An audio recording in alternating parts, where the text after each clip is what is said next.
The following content is provided under a Creative Commons license. Your support will help MIT OpenCourseware continue to offer high-quality educational resources for free. To make a donation or to view additional materials from hundreds of MIT courses, visit MIT OpenCourseware at ocw.mit.edu.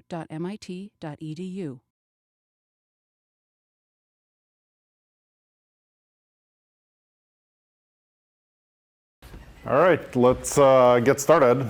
So today we're going to talk about capabilities, continuing our discussion of how to do privilege separation. And remember last week we talked about how Unix provides some mechanisms for applications to use if they want to privilege separate the application's internal structure. And today we're going to talk about capabilities, which is a very different way of thinking about privileges that an application might have. And this is why we have actually these two somewhat distinct readings for today, one of which is this confused deputy problem and how to make your privileges much more explicit when you're writing software so that you don't accidentally use the wrong privileges. And then the second paper is about the system called Capsicum, which is all about sandboxing and running some piece of code with fewer privileges so that it, very much like in OKWS, if it's compromised, the damage isn't that great. And it turns out that the authors of both these readings really think capabilities are the answer because they let you manipulate privileges in a rather different way from how Unix, let's say, thinks about privileges. So to get started, maybe let's look at this confused deputy problem and try to understand what is this problem that Norm Hardy ran into and was so perplexed by.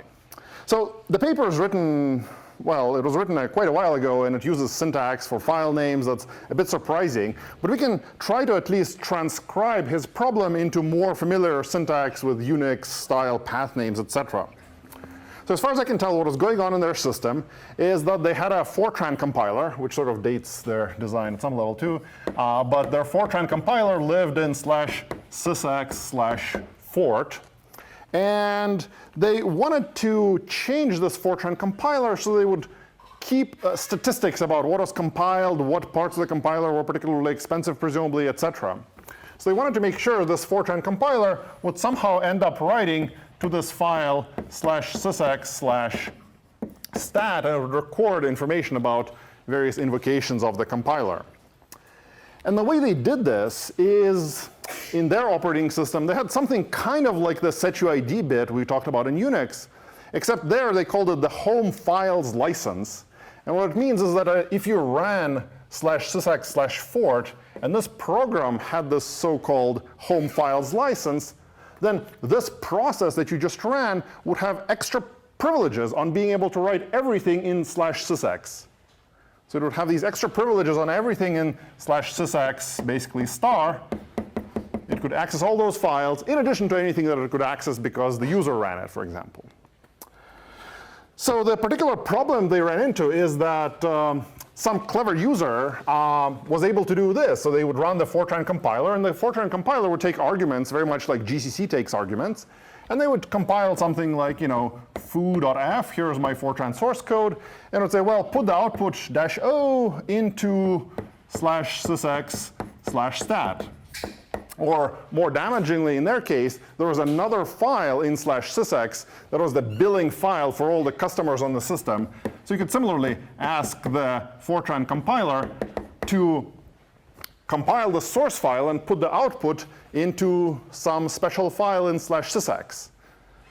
And in their case, this actually worked, even though the user themselves didn't have access to write to this file or directory, because the compiler had this extra privilege, this home files license in their case, it was able to overwrite these files despite that not being really the developer's intention.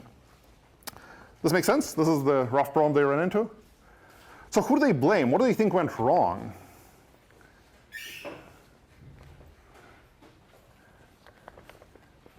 Why is that? Or like, how would you design it differently to avoid running into such problems? So I guess the thing they sort of think about here, or they sort of talk about in this write-up, is that they believe this Fortran compiler should be very careful when it's using its privileges, because at some level, the Fortran compiler has two types of privileges it has. One stemming from the fact that the user invoked it, so the user should be able to access the source file like foo.f, and if it was some other user, maybe it wouldn't be able to access the user's source code. And another source of privileges is from this home files license thing that allows us to write to these special files. And internally, in the source code of the compiler, when they open a file, the compiler should have been very explicit about which of these privileges it wants to exercise when opening a file or performing some privileged operation. But the compiler was not written in this way, just called open, read, write, like any other program would do. And it would implicitly use all the privileges that it has, which combines, it was in their system design, it was sort of the union of the user privileges and these home files license privileges. Does that make sense? So these guys were really interested in sort of fixing this problem, and they were sort of calling this compiler this confused deputy because it needs to disambiguate these multiple privileges that it has and carefully use them in the right instance. So I guess one thing we could try to look at is how would we design such a compiler in Unix? So in their system, they had this home files license thing, other mechanisms, then they introduced capabilities. We'll talk about them shortly. But could we solve this in a Unix system? Like suppose you had to write this Fortran compiler in Unix and write to a special file and avoid this confused deputy problem. What would you do? Any ideas? Because you could just like declare this a bad plan, like don't keep statistics. Yeah? Give the compiled binary output through standard output. That could be, right? So you, well, yeah, so you could not support flags like -o. On the other hand, you might want to allow supporting, well, specifying which source code you want to compile. So then maybe you could read the billing file or read the statistics file, which maybe should be secret. Or maybe the source code has, you know, maybe you can support the source code on standard in, but it has like include statements, so it needs to include other pieces of source code. So that's a little tricky. You could split up the application into two parts, one like a stat logging component which has access to the file, and the other like compile it or something maybe. Yeah, so another potentially good design is to split it up, right, and realize that this Fortran compiler really doesn't need all these two privileges at the same time. So maybe we should have, you know, our, on Unix world, you know, a bin fort cc or something, the compiler, and then this guy is just a regular program with no extra privileges. And then we'll also maybe have a bin, you know, fort log, which is going to be a special program with some extra privileges, and it'll log some statistics about what's going on in the compiler. And fort cc is going to invoke this guy. So how do we give this guy extra privileges? Yeah? I mean, if you use something like setuid or something like fort log, then presumably any other user could also log arbitrary data to it. Yeah, so this is like not so great, because on fort log, presumably the only way to give it extra privileges in Unix is to in fact make it owned by, I don't know, maybe the fort UID, and it's also setuid. So every time you run it, it switches to this Fortran UID, and maybe there's some special stats file. But then in fact, anyone can invoke this fort log thingy, which is maybe not great. Now anyone can write to the stats file. Admittedly, maybe this example is not the biggest, you know, security concern about someone corrupting your statistics, but you know, suppose this was a billing file, then maybe the same problems would be slightly more acute. Yeah? But I mean, you can always like make your C code to have whatever like stats you want, right? So like, just assuming that the for logging like validates its input, you're okay. So in some sense, yeah, if you're willing to live with arbitrary stuff in your statistics or logging file, then maybe that's true. Like even if you like implement this pretty perfectly, you can already like just make your C code have whatever statistics that you want to be recorded. Could be, yeah. Yeah, so it might be that in this case, it doesn't really matter that you can log arbitrary stuff, so that's true, yeah. So if you cared about who can invoke this fort log thing, could you really do something about it in Unix, or not so much, yeah? Some like crazy design, I'm not sure whether it would work. We would make both of them setuid. Uh-huh. Now, the fortcc would, to read the source files, it would switch back to the same UID, which is the user's UID. Uh-huh. To invoke fort log, it would get a setuid UID, which has permissions to execute fort log. Uh-huh. And now fort log would set the UID again to get the logging privilege. Right, yeah, so there's this rather elaborate mechanism in Unix that we sort of skipped on last Monday's lecture, that actually allows an application to switch between multiple UIDs. If it was set UID to some user ID, then it could say, well, now I want to run with this user ID, now I want to run with this other user ID, and it could sort of carefully alternate between these. It's a little tricky to do it right, but it's probably doable. So that's one potential design. I guess another hack you could maybe try to do is make this fortlog binary only executable to a particular group and make fortcc a set GID binary to that group. It's not great because it obliterates whatever group list the user had initially, but who knows, maybe that's better than nothing. Anyway, so it's a fairly tricky problem to solve in a entirely satisfactory fashion with these Unix mechanisms, although maybe you should rethink your problem and not worry about your statistics file as much in the first place. But how do we sort of think about what's going wrong in this design? And I guess one way to, well, there's sort of two things we could try to learn from this, or basically what went wrong. And one interpretation that Norm Hardy sort of wants us to take away is this notion that he calls ambient authority.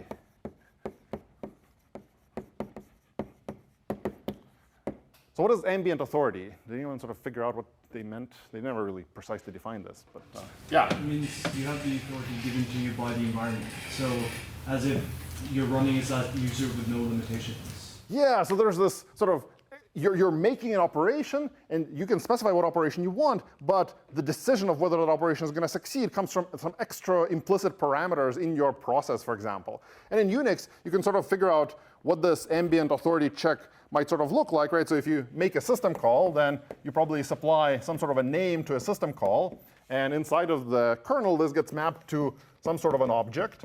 And the object presumably has some kind of an access control list on it, like the permissions on a file, etc.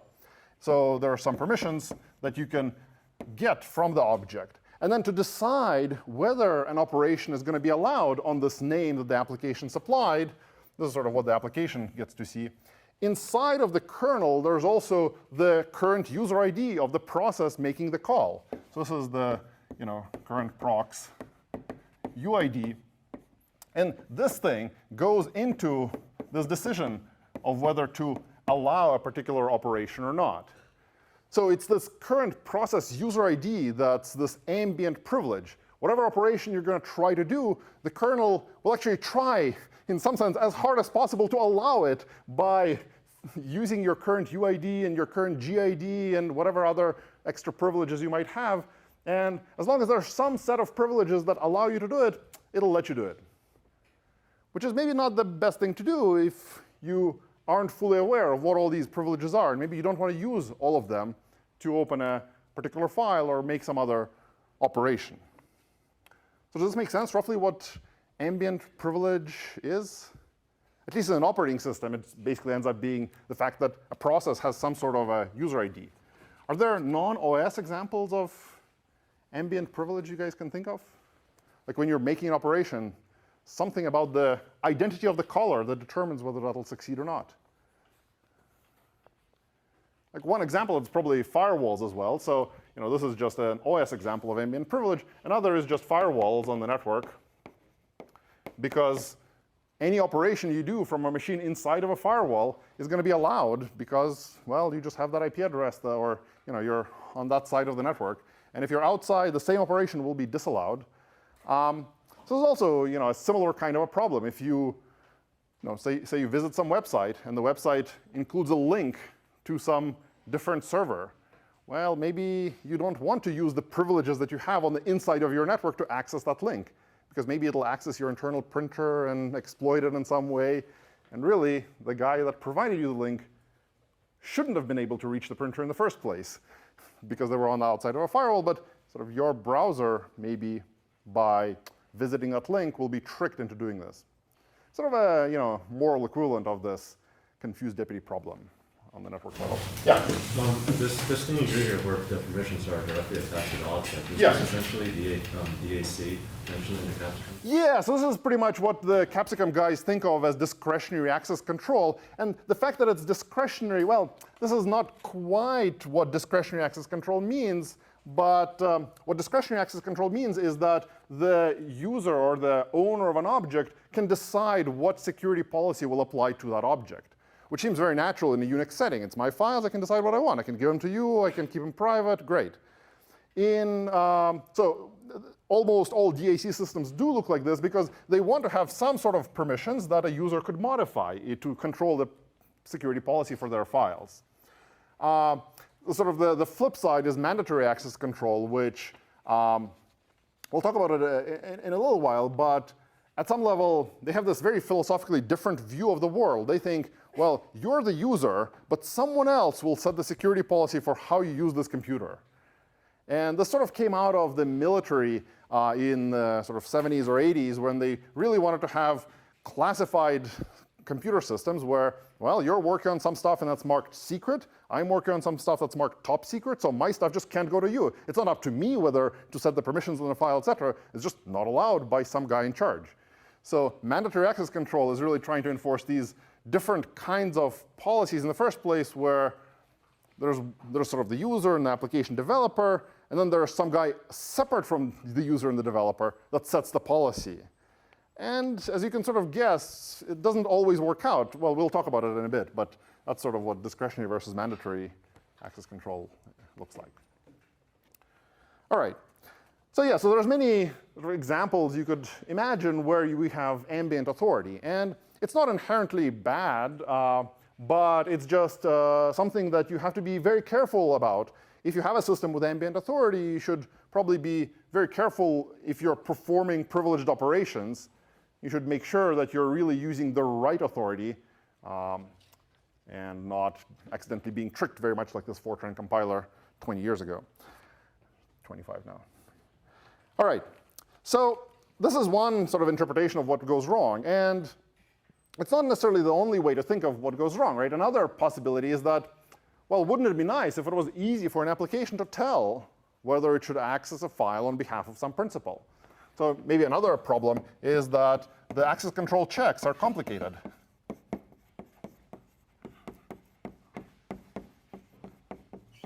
So in some sense, right, when the Fortran compiler is running and it's opening a file on behalf of a user, it basically needs to replicate the same exact logic we see drawn out here, except that the Fortran compiler needs to plug in something else here. Instead of using its current privileges and all of them, it should just replicate this check and try to make it with a different set of privileges. So in Unix, this turns out to be fairly tricky to do because there's many places where these security checks happen. If you have symbolic links, then the symbolic link gets looked up, and that path name also gets evaluated with someone's privileges, etc. But it might be that in some system, you could simplify this access control check where you could do it yourself in an application. That seems like a reasonable plan to you guys? Would you go with that? Any dangers of replicating these checks? Yeah. Well, if you do the checks in the application, you could just not do the checks. Yeah, so you could easily miss the checks. That's absolutely right. So that's in some sense what the Fortran compiler did here. Well, they didn't even bother trying to do the checks, not that they screwed them up. Another possibility, in addition to missing the checks, is maybe the kernel will change over time, and it'll have slightly different checks. It'll introduce some extra security measure, and the application will be left behind, and it will implement old-style checks. And it's probably not a great plan. So recall, like one sort of good idea in security is to have economy of mechanisms, so that there's only a small number of places that are enforcing your security policy. So you probably don't want to replicate the same functionality in applications, in the kernel, et cetera. You really want to boil it down to one place. That roughly makes sense? OK. So what is this capability, I guess, idea that we're sort of thinking might solve this ambient authority problem? Well, there's some formal definition for this thing, but really you can get very close by thinking of Unix file descriptors as a capability. So I guess the alternative to this picture in capability world is that instead of having the application supply a name and you look up an object, you get the permissions, you decide whether to allow it based on some ambient authority, instead, in capabilities, the picture looks very simple. You have a capability, and if you have a capability, it points to an object. And maybe the capability has some small number of restrictions of what you can do with an object. But basically, if you have a capability to an object, you can access the object. Actually very simple. So there's no ambient authority that decides whether an operation on a capability is going to be allowed. The only thing is that maybe the capability has a couple of extra bits, or this mask that they describe in the paper, which says, well, you have a capability for this file, and it's restricted to read operations only, or it's restricted to write or append operations only. And then your security decisions are all of a sudden very easy, because if you have a capability, you can do something. If you don't, you can't. Make sense? So I guess one important property of capabilities is that they should actually be unforgeable, as the papers talk about. So what does it mean to be unforgeable, or why do we want this in this capability world? Well, I guess it's actually maybe almost too obvious here. Well, if you can make up any capability you want, I can make up a capability for any of your guys' files and go access it. So if I can make it up and I'll access it, and there's nothing else in the security design that stops me from accessing an object once I can manufacture a capability. So it's important that these capabilities can't be made up out of thin air by the application or by whatever is running. How does this get enforced if we think of file descriptors as capabilities? So many of you guys actually submitted this as like the big question about Capsicum. So what do you think? What prevents an application from synthesizing a capability in this file descriptor world? Could you synthesize a capability? Yeah. Well, there's probably like a structure in the prop struct that says that they have a capability for certain file descriptors. Yeah, so it's actually fairly easy to see what goes on once you look at what exactly is a file descriptor, right? So a file descriptor is basically just some sort of an integer. And this integer, like in Unix, you have file descriptor 0, which refers to your input, file descriptor 1, which refers to your output. But really, these are just integers in user space. And this is what the application can presumably do, and it can choose any integer it wants. But whenever you try to do something to a file descriptor, which is one of these integers, the kernel will always interpret the integer according to your current process's file descriptor table. So for every PID, like let's say, well, this is PID, I don't know, 57, some process running, it has an open file table, and each integer supplied from user space refers to some entry in this table. And of course, the kernel should check that the integer is in bounds in this table. It isn't negative, doesn't go past the end of the table. Otherwise, you will have the usual buffer overflow problems, et cetera. But if you carefully check that the integer is in bounds in the kernel implementation, then the only possible things that the application can refer to by a file descriptor are entries in this table. So presumably, the kernel will somehow make sure that you legitimately got a particular capability. So when you, for example, open a file outside of this capability model in Unix, well, the kernel, after the open call succeeds, it's going to change that file descriptor table entry to point to a particular open file, like maybe you open /etc/password. And now the entry at this slot in the table points to an open file. Some of them might actually be null. Maybe you don't have an open file with a particular index in this table. And as a result, what does it mean to sort of try to forge a capability? The only thing you can do in user space is make up an integer. And the only integers that would make sense to make up would be entries that point to non-null entries in this table. And those guys are exactly the capabilities that you have. So does that make sense why it's difficult in this file descriptor world to actually forge capabilities in the first place? So it's kind of cool, right? Like the only files that you have open are exactly the things you can operate on. And there's nothing else that you can potentially touch and sort of affect. Make sense? Any questions? All right. OK, so I guess how would capabilities help solve the ambient authority problem that Norm Hardy is excited about with its Fortran compiler? So what would be the sort of file descriptor moral equivalent solution to this sysx fort thing? Do they actually solve the problem? Yeah? Well, they just use the appropriate capabilities whenever they're needed. So when you have to access the output file, for the statistics, you use the capability you have of writing that file. But when you're accessing the file you're about to read, you don't use that capability.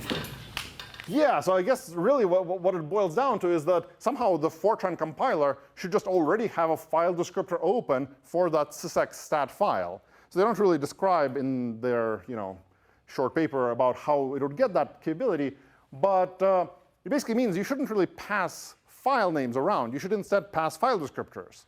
So you can actually come up with a perhaps much more elegant design for our Unix replacement of the Fortran compiler using capabilities. So maybe the plan is we should just have a Fortran compiler front end that doesn't have any extra privileges, and it takes all these arguments you give it and converts all the path names you supply to it into open file descriptors. So the sort of alternative design I'm sort of thinking of here is that maybe we have a program fort1, which is the front end, and it would take some sort of a file, foo.f, and all the other arguments, -o, whatever. And it doesn't actually implement any of the compiler logic, anything else. All it looks for is path names in its arguments, and it's going to open them and establish file descriptors for them. And the cool thing is that because it has no extra privileges, if the user can't have access to some file name, then it'll fail. This is great. And then once this front end has opened all these file descriptors, it can execute some privileged extra component like that actual setuid Fortran compiler. So maybe then it'll run fort. This guy is maybe setuid to some special user ID that has access to the stats file. But it doesn't actually accept any path names as input. All it's going to do is accept file descriptors. And in that case, the file descriptors already sort of prove that the caller had access to open them. Does that roughly make sense? So this, of course, doesn't solve every issue. I'm just sort of sketching out how capabilities might help. But that's roughly the plan, is that you should demonstrate the fact that you have access to a particular name by just opening it and passing a capability, instead of saying, why don't you try to open this file and maybe accidentally use some extra privileges. Yeah? Does this generalize to having one process per capability? Does this generalize? Well, of course you can have as many processes as you want. You can have multiple processes per capability, but I'm not sure, I guess what you... at least one per capability, otherwise you can't limit ourselves to that capability. I'm still not sure what you're asking, what you mean by one process. So we have front end, that has the capability that the user has. That's right. And then we have the port that has access to a stats file. That's right. Yeah, so the way to think of it is you don't necessarily need a separate process for every capability, because here the fort1 thing might open many files and might pass many capabilities to the privileged fort component. The problem here, the reason that this might seem like you want a separate process for every capability, so to say, is that we're sort of dealing with this weird interface between capabilities and ambient privileges, because fort1 sort of does have ambient privilege, and what we're doing is basically converting this ambient privilege into capabilities in this fort1 process.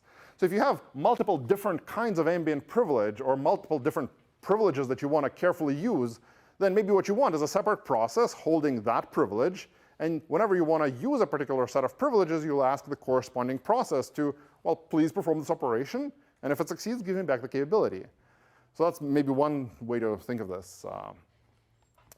But yeah, there's been actually some operating system designs that are entirely capability-based. There are no ambient privileges whatsoever. And it's kind of cool. Unfortunately, it's more of sort of an interesting reading experience. Like, oh, yeah, you can do it. That's pretty cool. But it's probably not really practical to use in a real system, unfortunately.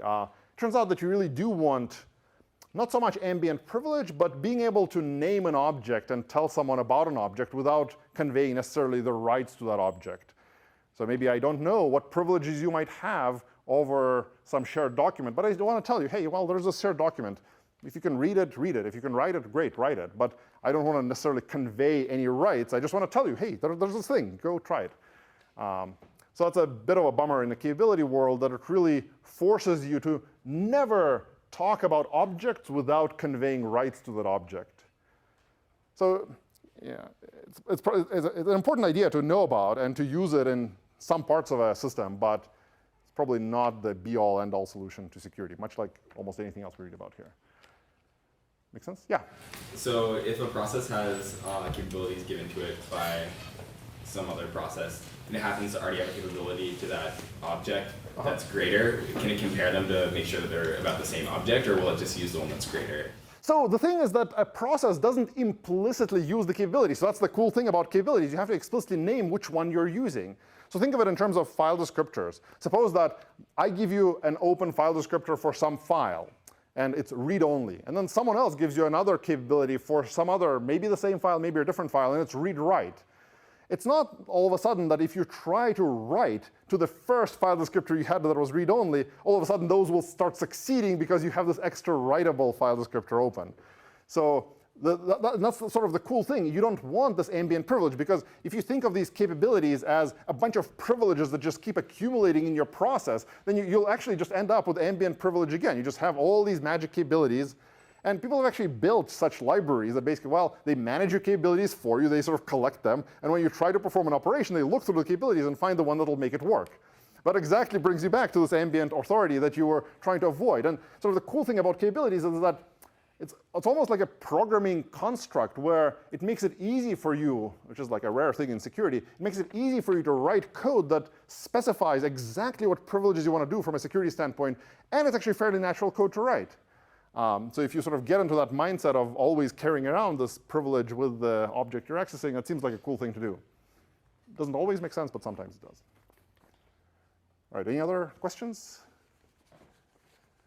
OK, so that's sort of more on the ambient authority front that we've looked at here. It turns out that capabilities are also great for other problems as well. And in particular, the problem of managing privileges often shows up when you want to run some untrustworthy code, because you want to really control which privileges you give it, because you think it'll misuse any privileges you give it at all. And this is sort of the slightly different point of view from which the authors of the Capsicum paper are coming sort of at capabilities. So they're, of course, clearly aware of this ambient authority problem, but sort of a different problem that you might or might not care about solving.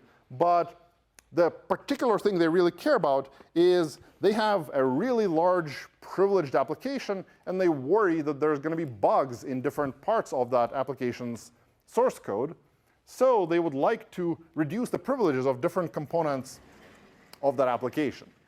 So in that sense, the story is very similar to OKWS, right? So you have, for sandboxing, you have some large application, you break it up into components, and you want to limit what privileges each component has. So where does this make sense? Like OKWS is clearly one example. What are other situations where you might care about privilege separation? Well, I guess in the paper they describe the examples they actually got to run. So things like TCP dump and other applications that parse network data. So why do they worry so much about applications that parse network inputs? Like what goes wrong in TCP dump? Why are they so paranoid?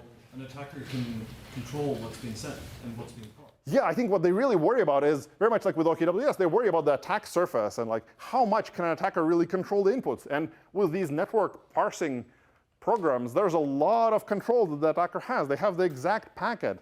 And the reason that this is so problematic is that if you're writing code in C that has to parse data structures, you're presumably going to do lots of pointer manipulations, copying bytes into arrays, allocating memory. And as you are now experts, this is super fragile.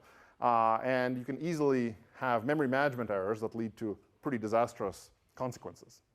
So this is the reason why they're very excited about sandboxing various network protocol parsing things, et cetera.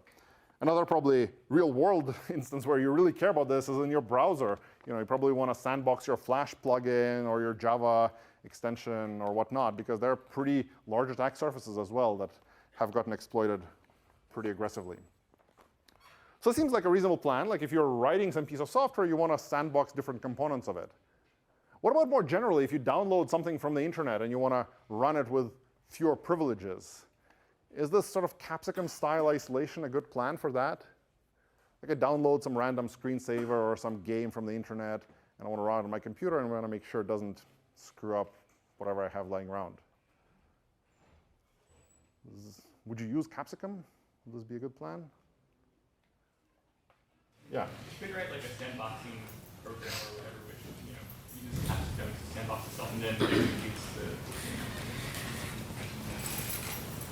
Right. So I guess yeah, you could try to use Capsicum. So how would you use Capsicum? Well, you just enter into the sandbox mode with cap enter, and then you run the program. Would you expect it to work? I guess the problem is that if the program wasn't really expecting to be sandboxed with Capsicum, then all of a sudden the program will try to open any simple file, even it'll open a shared library, and it can't open the shared library because it can't open /lib/ something else. That's not allowed in capability mode. So it's a bit of a problem. So typically, I guess these sandboxing techniques that we're going to look at here, capability style stuff and so on, really are best used when the developer is sort of building an application and aware that the code is going to run in this mode. There's probably other kinds of sandboxing techniques that could be used for unmodified code, but then the focus or the sort of requirements change a bit. So in Capsicum, they don't really worry about backwards compatibility. Well, we have to open files differently. Sure, we'll open them differently. Whereas if you want to run existing code, you probably want something more like maybe a whole virtual machine. So you could open a VM and run it there. And it's very compatible. And there's no question that it'll just run. And it's probably not, well, it's actually maybe like a good thought exercise. Should we use virtual machines to sandbox instead of Capsicum? Yeah, it's like the overheads are probably quite significant, right? So the memory overhead is pretty bad. Could be. It's like, what if we don't care about memory overheads? Or maybe like virtual machines get really good and they don't actually use that much memory. Is it still a bad plan? You can still use the internet, presumably. Yeah, so it's kind of hard to control what happens on the network. Because either you maybe give the virtual machine no access to the network at all, or you connect it to the network through like NAT mode or something in QEMU or VMware, and then it can access the whole internet. So you'd have to much more explicitly control network by maybe setting up firewall rules for the virtual machine, et cetera. So that's maybe not so great. What if you don't care about network? What if you're like, well, it's like some simple video or like TCP dump parser. You just spin up a VM. It's going to parse your TCP dump packets and spit you back the ASCII representation that TCP dump wants to print to the user. So there's like no real network I/O. Maybe you're, for some reason, OK with the memory overheads. Does it matter still? Because the initialization overhead is still large. Yeah, so there's maybe like the initial overhead of starting a VM. So that's true, yeah. So like there's some performance stuff. Yeah.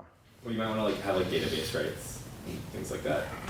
Yeah, so I think more generally what you're getting is like what if there's real data that you care about here? And it's really hard to share. So VMs are really a much more sort of separation mechanism where you can't really share stuff across VMs very easily. So it's good for situations where you have a very isolated program you want to run. You basically don't want to share any files with it, any directories, any processes, any pipes even, and just let it run separately. So it's great. It's probably, in some ways, stronger isolation than what Capsicum provides, because there's probably fewer ways for things to go wrong. But, and all these problems we talked about so far. But it's also not applicable in many of the situations where you might want to use Capsicum, because in Capsicum you can actually share files at a very fine granularity between sandbox processes by just giving it a capability to a particular file. This is something that's very easy to do in Capsicum and would require quite a bit of machinery in a virtual machine setting. That make sense? Questions? All right. So it does seem like a useful primitive to have to maybe sandbox stuff. So I guess we're going to talk about different ways to try to sandbox something. And in Capsicum in particular is sort of the new thing here that uses capabilities. But just by comparison, I guess, you can do some sandboxing in Unix, as we saw with OKWS, right? It's just not great from several standpoints. So let's maybe take the example of TCP dump and see why TCP dump is sort of difficult to sandbox with Unix mechanisms. So remember, in the Capsicum paper, these guys took TCP dump. And the way TCP dump works is that it opens some special sockets and then runs basically parsing logic on network packets that it receives and prints them out to the user's terminal. So what would it take to sandbox TCP dump with Unix primitives? How do you restrict its privileges? So I guess the one problem with Unix is that you basically have to, the only way to really change privileges is to change the inputs into this decision function that decides whether you can actually access some object or not. And the only things you can really change are, well, you can change the privileges of the process, which means set its UID to something else. Or you could change the permissions on various objects that are laying around in your system. So, or probably both, in fact, right? So if you wanted to sandbox TCP dump, you'd probably have to pick some extra user ID and switch to that while you're running.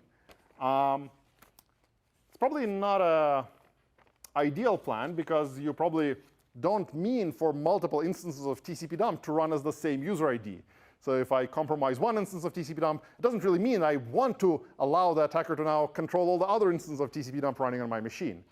So that's sort of potentially a bad part of using user IDs here. Another problem is that in Unix, you actually have to be root in order to change the user ID of the process to something else, to reduce your privileges or to switch them to something else. So that's not great either. And another problem is that regardless of what your user ID is, there could be files that allow access to them. So there could be world writable or world readable files in your file system, like your etc password file. Regardless of what your UID is, the process will still be able to read etc password. So that's not so nice. So as a result, in order to sandbox with Unix, you probably have to do both sort of some UID changing and maybe carefully look at the permissions of all the objects to convince yourself that there's no world writable file that's really sensitive, or there's no world readable file that you don't want the attacker to get access to. And I guess chroot is yet another mechanism in Unix that you could use, but sort of all starts to add up. If you chroot, then it might be hard to share files or share directory and so on. So does that make sense just in terms of sort of contrast for what Capsicum is trying to solve? Any questions about Unix stuff? All right, so let's look at how Capsicum tries to solve this problem. So in Capsicum, as we sort of keep alluding to, the plan is very much that once you enter the sandboxing mode, everything is going to be accessed only through capability. So if you don't have a capability, you simply cannot access any object. So these guys in the paper make a huge deal about global namespaces. So what's this thing about a global namespace, and why are they so worried about it? So what's an example of a global namespace these guys worry about? Yeah, so the file system for them is the sort of the prime example of a global namespace. You can start at /, and you could basically enumerate any file you could, right? Like you can go to someone's home directory, home, Nickolai, something, something. Why is this bad? Why are they against global namespaces in Capsicum?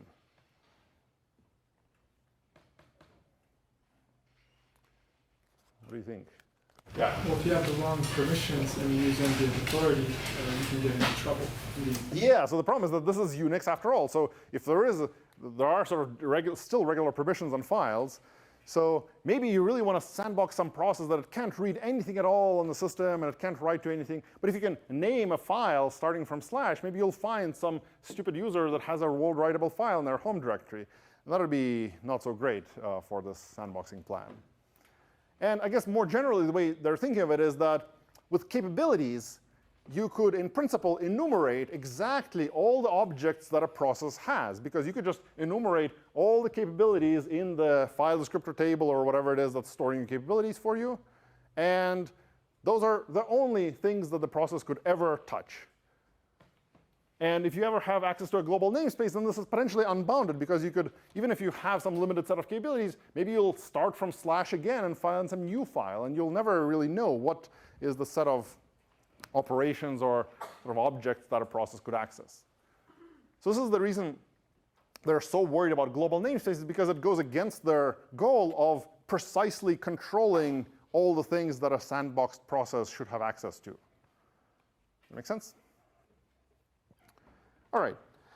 So they try to eliminate global namespaces with a bunch of kernel changes to the sort of FreeBSD, in their case, kernel, to make sure that all the operations go through some kind of capability, which is, in their case, a file descriptor.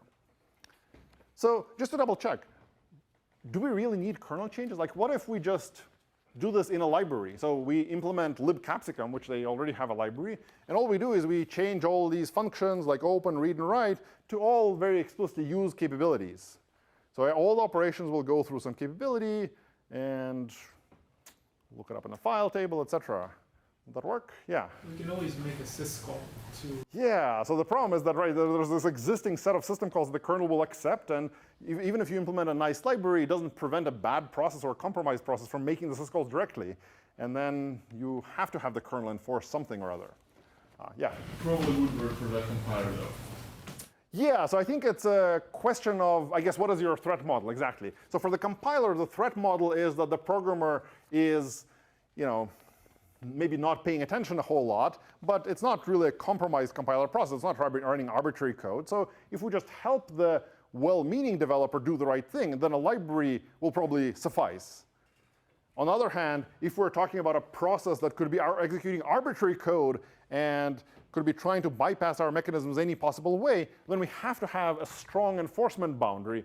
And a library doesn't provide any kind of strong enforcement guarantees, whereas a kernel, in our case, would do that. OK, so what do they actually make in terms of changes to the kernel? So I guess the first thing is the system call that they call capenter.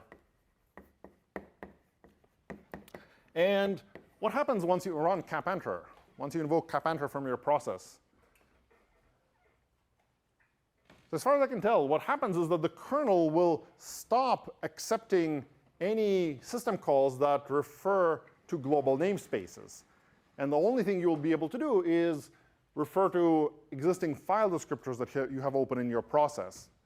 So capenter will put your process in a special mode where you cannot use the regular system calls like open, and instead you have to do things like open at. So there's this new sort of family of system calls in Unix-like operating systems where instead of having open take a single path name, you can actually use open at, where you pass in a first argument, which is a file descriptor for a directory, and the second is some sort of a name.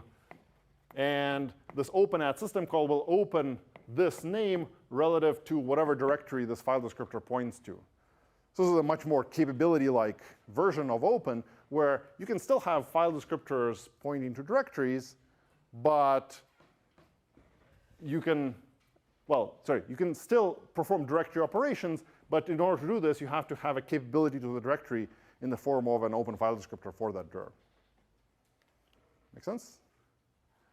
OK. So do they need any other sort of kernel changes? Is there anything else they worry about? So I guess there's the other, yeah. Network access. Yeah, so what do they do about network access, right? So what happens in capability mode? I guess they have capabilities for creating packets, sending packets. Yeah, so I think the way they basically do it is that they treat the network as a global namespace, very much like the file system. So I think once you enter capability mode, you cannot create a new socket, or you cannot create a new socket and connect it to some arbitrary machine or to some arbitrary address or port number. You have to basically create all the connections you want ahead of time and fill them in as capabilities, or maybe you have to get them from someone that will pass you a file descriptor. But basically, once you're in capability mode, the set of file descriptors you have open completely enumerates all the machines you'll ever talk to. So if you have open connections, or maybe you're listening on a port, that's OK. But you cannot connect to an address specified by an absolute name, kind of like a global namespace would allow you to do. Does that make sense? So it prohibits access to the networking namespace as well. What do they do for processes? So another global namespace, I guess, in Unix is the PIDs themselves. So the example of a system call that operates in this namespace is kill. Right? So I could kill PID 25. And I could, well, presumably I'll put a signal number in there too. But I could actually kill a process by its PID number. How do they fix this in Capsicum? What's their plan?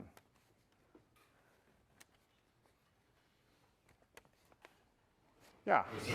File descriptors with processes. Yeah, it's actually kind of cool. It's like, yeah, I wish Unix had this all along, which is that instead of having these different kinds of numbers for PIDs, instead, when you fork off a process, they actually have a new variant of fork called PD fork for process descriptor fork. And what it does is when it creates a child process, it actually sticks a reference to that child process into your file descriptor table somewhere.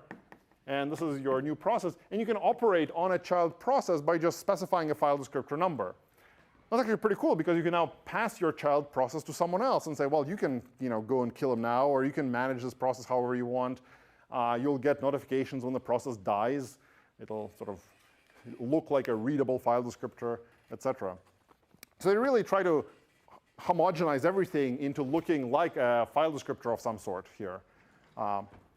And sort of with these kernel changes, you can finally have sort of both all the functionality you might care about. So you have support for sockets already, process descriptors, etc. And you have a way of constraining what the process can do because it cannot refer to any of the global names anymore after you run capenter. All right, any questions? So here's sort of an interesting puzzle I was trying to understand from the paper. They make this big deal about ... in looking up directory names. So they basically say, well, once you're in capability mode, when you pass a particular name to open at, you cannot use ... in those names. And presumably, if you have a symlink, if a symlink's target contains ... they will reject it if you're in capability mode. So is this strictly required? Could you imagine a safe design in principle that allows the use of ... Yeah. You need to be able to find whether they have a file descriptor capability that allows them access to the parent directory. Right. So it's trivial to go down because any subdirectory is you already have access to it by having the capability. That's right, yeah. But going up, you need to see whether you have any capabilities for the parent directory. That's right, yeah. Yeah, so that's a little bit tricky. And also probably it goes against the grain of this whole explicit authority thing. What about if you're using ... inside of sort of a single open call? So for example, what if you call something like open at some particular directory file descriptor number, and you open something like, I don't know, b/c/..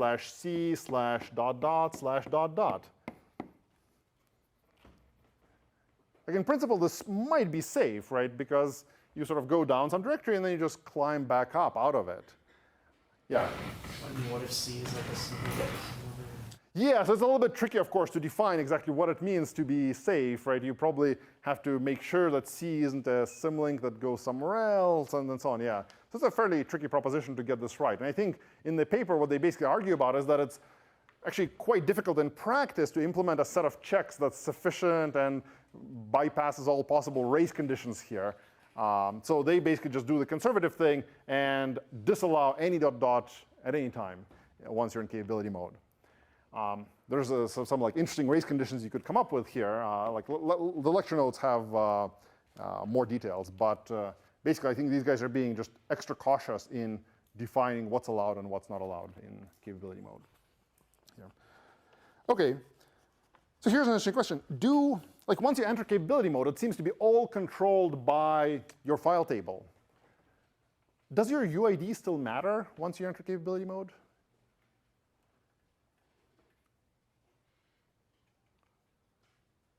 Could we blow away the UID? Yeah. Well, you could still launch a process that doesn't use capability. No, actually, no, you can't. You have to make sure that, otherwise you could escape. Like, well, I can't access, why don't you run this guy and he'll access it and give him back to me. So yeah, so actually capenter is inherited by all the children, which is actually, yeah, hugely important. Yeah. Yes? Anyone else? So what if we kill the UID? So yeah, so suppose we go into capenter and we just kill the UID of the current process. We don't actually care what it is anymore. And then the process tries to open a file. What checks should apply? Oh, I was thinking that Yeah. the UID is useful for logging purposes as well, like being able to tell who did something. So yeah, you're right, actually, yeah. So that'll be actually kind of damaging, right? Like I spawn some sandbox process on my machine and it loses the UID. I'm like, I have 100 processes running on my machine and I have no idea where they are. So that's probably not a good plan from a management purpose. You're absolutely right. But I'm just sort of hypothetically saying, well, do we need it for access control, I guess? Yeah. Like maybe if this UID is only supposed to be able to access this file by reading or whatever, but you have the file descriptor for it, but then if you lose the UID, you might get permissions to write to it that you shouldn't have or something? Yeah, I think actually what it shows up in is in directories. Because once you have a capability to a file, that's basically it. You have it open with particular privileges, etc. But the problem is that they have this hybrid design where they say, well, you can actually have capabilities to directories and you can open new files as you're running along. And it might be the case that you have a capability to a directory like /etc. And you don't have access to necessarily all the files on /etc. But once you enter capability mode, you can now try to open those files by saying, well, I have access to the /etc directory. It's open already. Why don't you give me the file named password in that directory? And the kernel still needs to make an access control decision of whether to allow you to open a file in that directory with either read mode or write mode or what have you. So this is, I think, the one place where you still need this ambient privilege to some extent because they're trying to build this compatible design where you can sort of have natural semantics for how directories work. Does that make sense? It's like one basically leftover place, kind of for compatibility reasons, or basically the way that Unix file systems are typically set up. Are there any other places? Good question. I couldn't think of one offhand, but I guess I would have to grep their FreeBSD source code to really figure out what's going on. I think most of the other situations don't really require a UID check because for networking, this doesn't show up. For process descriptors, I think this doesn't show up either. If you have it, then you just have it. So I think it probably is just file system operations. For shared memory, it's also once you have a shared memory segment, you have it open. Yeah. Could you please explain again how exactly the user ID matters if you have a capability? Yeah, so I think where it matters is if you have a capability to a directory, the question is, what does that capability represent? So one interpretation that, for example, some capability systems take, not Capsicum, pure capability systems, they say, well, if you have a capability to a directory, then of course you have access to all the files in that directory, no questions about it.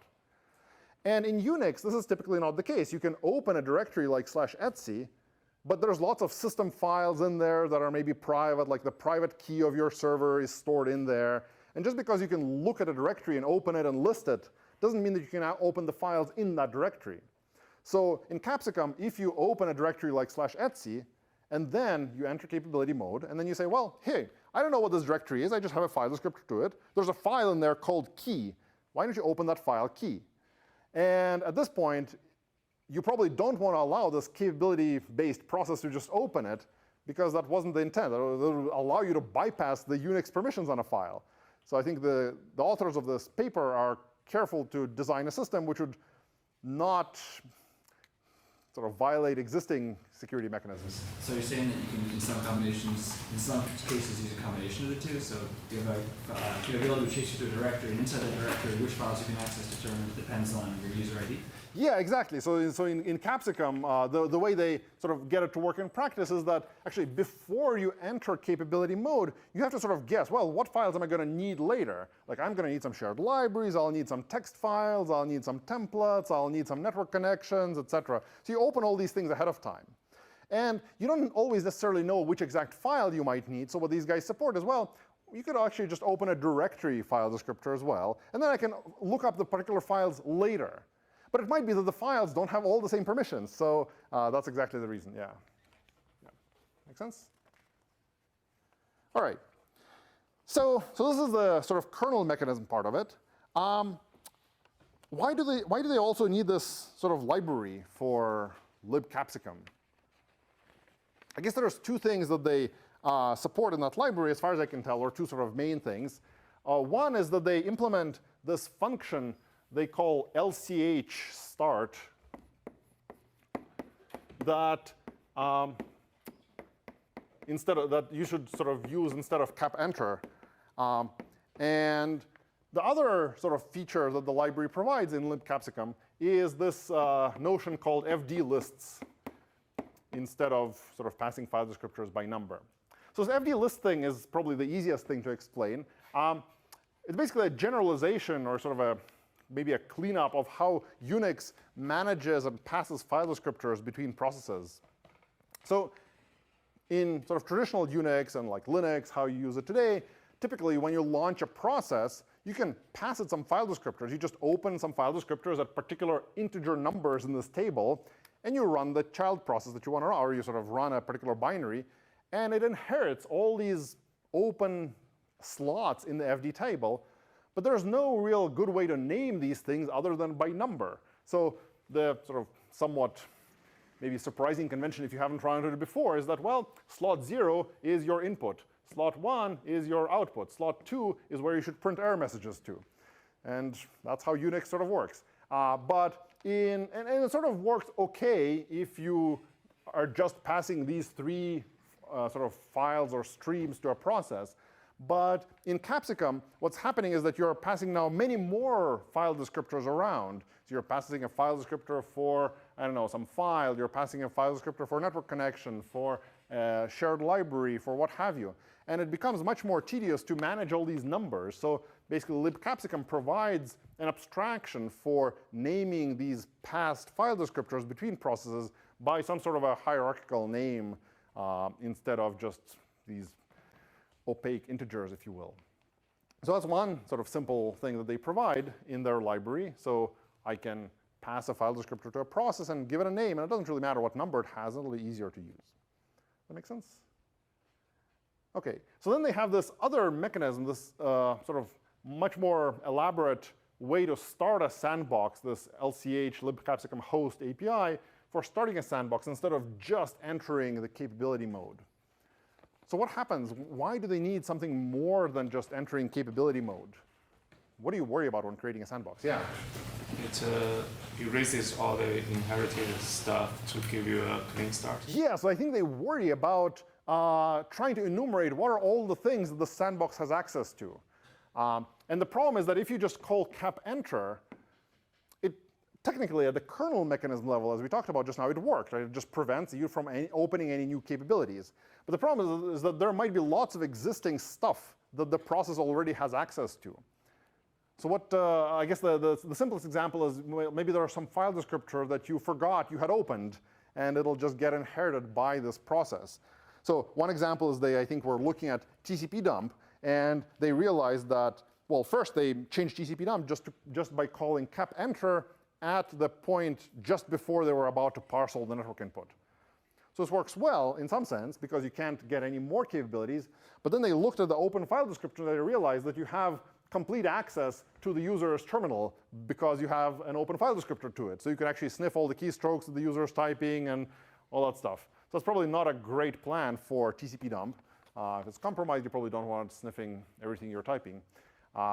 So instead, well, in TCP dump's case, they manually changed these file descriptors to add some capability bits to them to restrict what kinds of operations you can do. So remember, the capability, at least in Capsicum, has these extra bits that say, here's the classes of operations you can perform on a file descriptor. So they basically take what used to be, let's say, file descriptor 0. It pointed to the user's terminal, TTY. And originally, this was just a direct pointer to the TTY structure in the kernel. What they do is they actually, in order to limit the kinds of operations you can perform in this file descriptor, they basically introduce some extra data structure in the middle. This guy will point to the terminal, and the file descriptor itself will point to this, some sort of a capability structure. And inside of it is the pointer to the real file that you're trying to access, as well as some restricted bits or permissions on that file descriptor object that you can do. So in their case, they basically say for TCP dump's standard input, you cannot do anything on it. You can just see that it exists, and that's it. For the output file descriptor, they say, well, you can write to it, but you maybe can't reposition it. You can't seek it back and forth, et cetera. Make sense? So what else would you worry about in terms of starting a sandbox? So there's, I guess, the file descriptor state. Anything else that matters?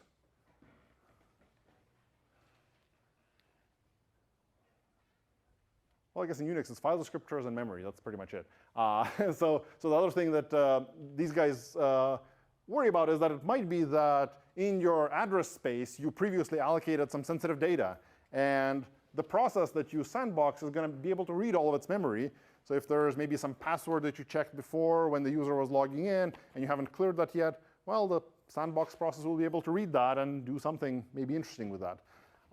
So the way they solve this problem is in LCH start, you basically have to start a program fresh. You basically take a program, you explicitly package up all the arguments you want to give it, you explicitly package up all the file descriptors you want to give it, and then you start basically a new process, or you call exec at least, to reinitialize your whole virtual memory space. And then there's no question about what is the set of sort of sensitive data, of extra privileges that this process has. It's exactly what you've passed to LCH start in terms of a program binary name, arguments, and capabilities. That make sense? Yeah. But what happens if the process that you're starting is, let's say, UID 0 binary? Yeah, I think these guys say that they don't actually allow setuid binaries in capability mode just to avoid some weird interactions that could show up. What I think the rules that they implement is that you could have a setuid program that gets its privileges from a setuid binary, and then it can call kep enter or LCH start. But once you're in capability mode, you cannot regain extra privileges. In principle, this could work, but it would be very weird because remember, the only place where the UID matters once you're in capability mode is in opening these files inside of a directory. So it's not clear this is really a great plan for getting more privileges or it's meaningful there. Make sense? Yeah. We talked about earlier why like the library doesn't really support like strict separation between those two. I know we just mentioned all these problems that you could use if you had externals, so we're still not under a restriction to use LCH start necessarily. Right? That's right, yeah. So LCH start, here's the sort of the way to think of it. So you have an application like maybe TCP dump or gzip is the other thing they work with. And what you're basically assuming is the application is probably not compromised, and there's some core part of the application that you worry about sandboxing. In TCP dump's case, it's actually parsing packets coming from the network. In gzip's case, it's actually taking the file and decompressing it. And you're basically assuming, well, up until that point, the process is probably doing all the right things. It's not exploited. There's probably not a bug yet for the attacker to maybe exploit even. So at that point, you're trusting that it'll run LCH start correctly and correctly set up the image, correctly set up all the capabilities, and then restrict itself from making any further system calls outside of this capability mode. And then you run the dangerous stuff. And then by then, this setup has happened correctly, and then there's no way to escape out of the sort of that sandbox. Make sense? All right. So I guess let's maybe look at how you actually use capability mode to sandbox some applications, right? So we talked a little bit about TCP dump. How do you sort of isolate this process? The other sort of interesting example they had was this gzip program that compresses, decompresses files. So why do they worry about sandboxing it? I guess they worry that the decompression code is going to be potentially buggy, or maybe there's some memory management errors in how they manage the buffers during decompression, et cetera. So could they, well, one interesting question, I guess, is why are the changes to gzip seemingly much more complicated than for TCP dump?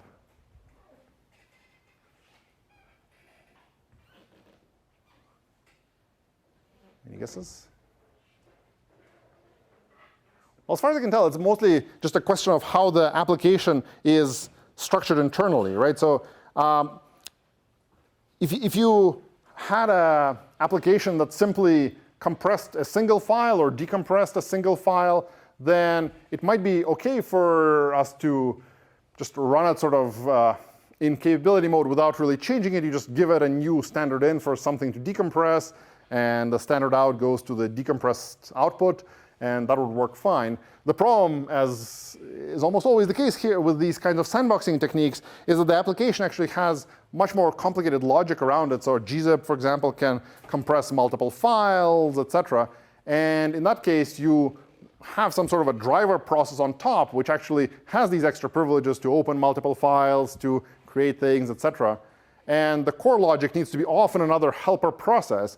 And it was just so the case in gzip that the application wasn't structured in a way where this was already a separate process doing all the decompression or compression. So they had to change gzip's sort of core implementation, well, some structure of the gzip application to pass, instead of just passing the data to the decompression function, to actually send it over an RPC call or really just write it to some almost file descriptor to a helper process that runs on the side and performs all this decompression with almost no privileges. The only thing it can do is return the decompressed data or the compressed data back to the caller process. Does that roughly make sense? What's going on in gzip? All right. So I guess one thing we asked for the homework is how do you actually use Capsicum in OKWS? So what do you guys think? What would this be useful?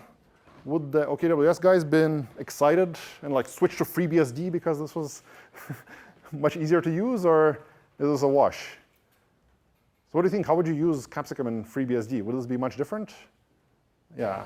So it means you can get rid of some of the jailing logic, the routing logic. Yeah, that's true. So like Chroot seems to be completely superseded by this plan of having directory file descriptors and capabilities. So that's great. So you don't need the chroot setting it up. That seems messy. And this is much more precise also, because you can, instead of having a chroot with like lots of little things in there and you have to maybe set the permissions on them carefully, you can just open exactly the files that you need. So that seems like a plus. Yeah. Any other benefits? Yeah. If this seems logic to handle the PIDs and regeneration of PIDs for each process. In OKWS, you mean? Yeah, so in OKWS, right, you had this OK launcher daemon that had to launch all these guys, and it was the parent process. So when they die, the signal goes back to this OKLD to restart the crashed process. And that thing had to run as root because it had to sandbox things. So there's actually a number of things you could do better with Capsicum in OKWS. So one example is you could probably have OKLD have many fewer privileges, because it might need to be root initially to get port 80, but after that, it could set up sandboxes for everyone else without being root anymore. So that's kind of cool.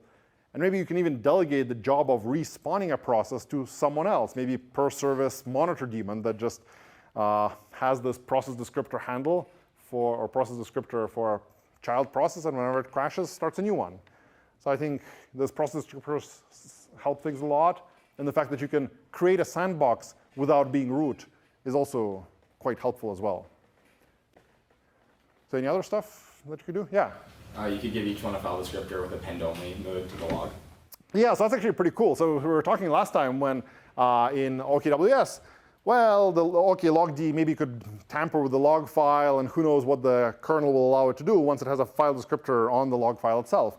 But here, the fact that we can do much more precise capability masks on a file descriptor, well, we could give it a log file and say, well, you could just write to it but not seek. So that basically means append only if you're the only writer to that file. So that seems kind of nice. And you could prevent it from reading a file. You could say, well, you can only write but not read, which is something that's probably difficult to do with Unix permissions alone right now. Make sense? Any other ideas for how Capsicum might help? Or like, would you wish there was more stuff in Capsicum? I guess there's always, you wish there was more stuff. So one thing that becomes slightly tricky is the service daemons need to connect to their backend databases somehow, which might be remotely. But you don't want the launch daemon to know about which services each service is going to connect to. Maybe, yes. That's a good question, right? So in Capsicum, as we were talking, right, the network is a global namespace, so you have to have existing file descriptors for all the outstanding connections ahead of time. Right. You don't necessarily want OKLD to open up all the sockets for all the services, because it might not know where the services are connected. That's right, yeah. So that's a little bit of an awkward thing. I absolutely agree. And this is part of the reason why I think capabilities haven't completely subsumed everything in the security world, is because they are kind of awkward to use, because the guy that gives you all the privileges has to know exactly what things you're going to need, like these connections to backend servers. So at some level, maybe this is not such a huge problem in OKWS, because the launcher daemon has to read a config file that's going to pass the token to the service in the first place. So maybe the token is going to contain the host and port number to which you connect to. But I agree, it's not great, because especially suppose the database server disconnects you. well, you're kind of stuck now. That the file descriptor is not connected anymore, and you can't connect a new one. So you basically, if the database server crashes or restarts or the network breaks, you basically have to terminate and get yourself respawn so you can get a new one of these connections passed to you. So this is maybe not a great plan in that sense. Could we wrap the system call, the function, library function is used to open a socket so that it talks to a middleman that instead opens the socket and uses sendFT this get back here? Yes, this is I think what the FreeBSD guys have done since. There's a bunch of situations like this where you want to open some file after the fact, or you want to connect to something after going into capability mode. So the FreeBSD developers have added this daemon called Casper that every capability-based process has a handle on. And this Casper daemon runs outside of capability mode and basically listens to requests from sandbox processes.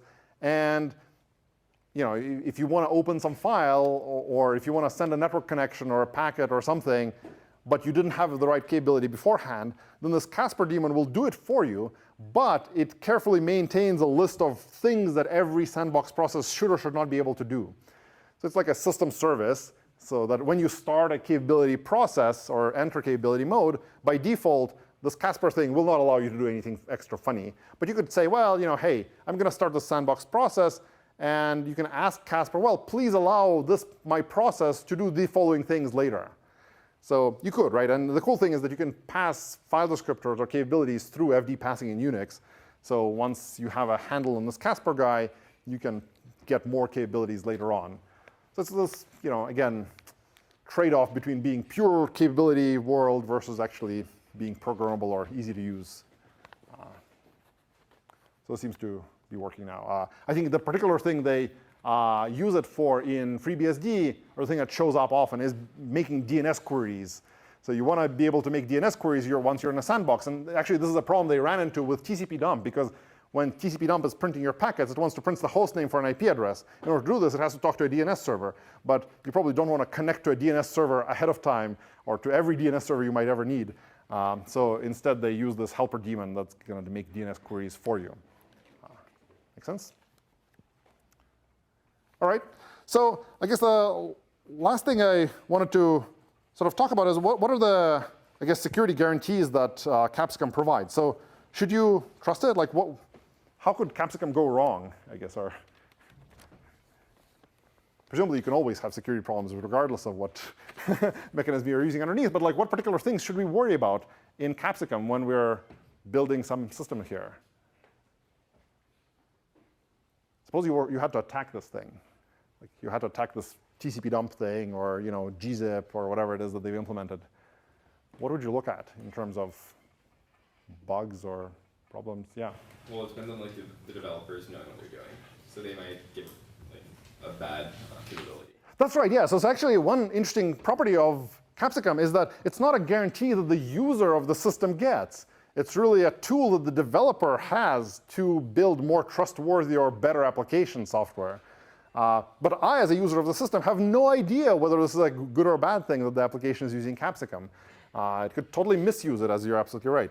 So maybe one example is, as they show in the paper, you could give too many privileges to the sandbox process, like the TCP dump helper. Well, maybe it has access to my console, and that's not so great, but it's hard for me as a user to really tell this in a general purpose fashion. Yeah? It might also be that you forget, or when you set the permissions, the mask on any given file descriptor, that you set two permissive masks. Yeah, right. So it's not just the file descriptors, it's also what can you do with those file descriptors. You're right. Yeah, so these masks are another part of the story that you have to sort of watch out for. OK, so suppose we got the masks right, we got the file descriptors right, we even use LCH star, so there's nothing extra in memory. But maybe before we use LCH star. That's true, yeah. So maybe there's something before you even enter capability mode that's damaging. So it only helps sort of once you jump in. And sort of one slightly annoying thing is that it seems like you can't do a whole lot inside of capability mode. Not in the sense that you can't run large computations, but you can't really put a large part of a complicated system into capability mode, because inevitably in Unix you'll need to do something with new processes, opening network connections, etc. And you'll probably need to use some of these global namespaces that are not available in capability mode. So it's probably going to be quite difficult to put large chunks of logic or intricate sort of system code inside of capability mode. So only sort of well-defined chunks of an application are likely to be running in capability mode.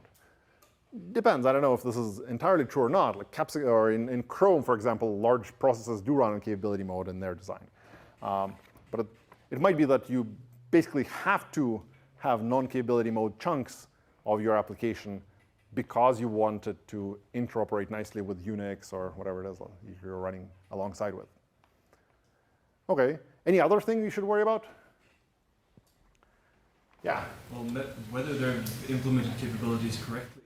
Yeah, actually, whether they've covered all the system calls. That's right. Yeah, so that's actually a huge problem in some sense. Or if you think about it, there's probably hundreds of system calls that the kernel provides you, and they're not especially precisely documented. So you probably have to look at their implementation and see for every system call, is there some way for the application to get that system call to perform some operation on some extra object that it didn't have a file descriptor to.